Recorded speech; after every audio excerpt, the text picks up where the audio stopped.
Napakaraming malalapit kay Janine Gutierrez ang mas pabor at botong-boto talaga kay Jericho Rosales. Mas excited daw ang mga yon sa relasyon ngayon ni Janine kay Eco kesa noong si Paolo Abilino pa ang karelasyon ng Asia's Rising Star na si Janine Gutierrez. Matatandaang nagsimulang maling sina Paolo Abilino at Janine Gutierrez nang gawin nila ang ABS-CBN series na Marry Me, Marry You. Pagkatapos ng serye ay nagpatuloy pa rin ang chismis na may relasyon sila pero never nila itong inamin.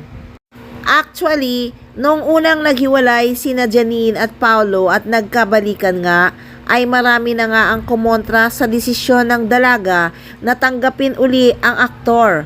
At nang muling naghiwalay nga sila ayon sa isang source, ay marami raw ang nagpayo kay Janine na huwag nang umasang muli pa silang magkakabalikan ni Paolo. So kung hindi pala dumating si Jericho Rosales sa buhay ni Janine Gutierrez, ay bibigyan pa niya ng third chance si Paolo Abilino.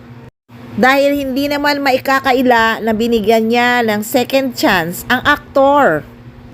Nagchika kasi na naghiwalay pagkatapos nagkabalikan, pagkatapos naghiwalay muli.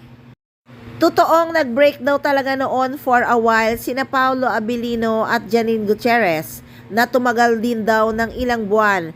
Pero nagdesisyon umano sila na bigyan ng second chance ang kanilang pagmamahalan.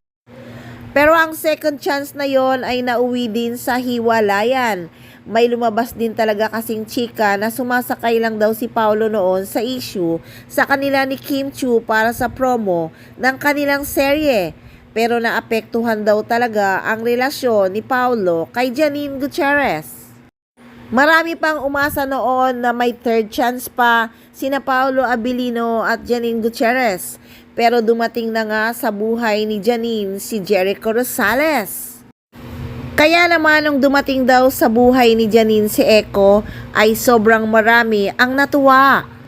Hindi pa nga talaga umaamin sina Jericho at Janine noon dahil nga masyado pang sariwa ang issue sa breakup nila ni Paolo Abilino. Pero marami na rin noon ang nakakaalam na masaya na nga si Janine Gutierrez at nakapag-move on na simula nga nang nag-date na sila ni Jericho Rosales. At simula nga lang ipinalabas ang seryeng Lavender Fields ay talagang nahulog na ang loob ng aktres kay Eco. At tuluyan na ngang kinalimutan si Paolo Abilino. Kaya si Jericho Rosales talaga ang gumamot sa pusong sugatan ng Asia's Rising Star na si Janine Gutierrez.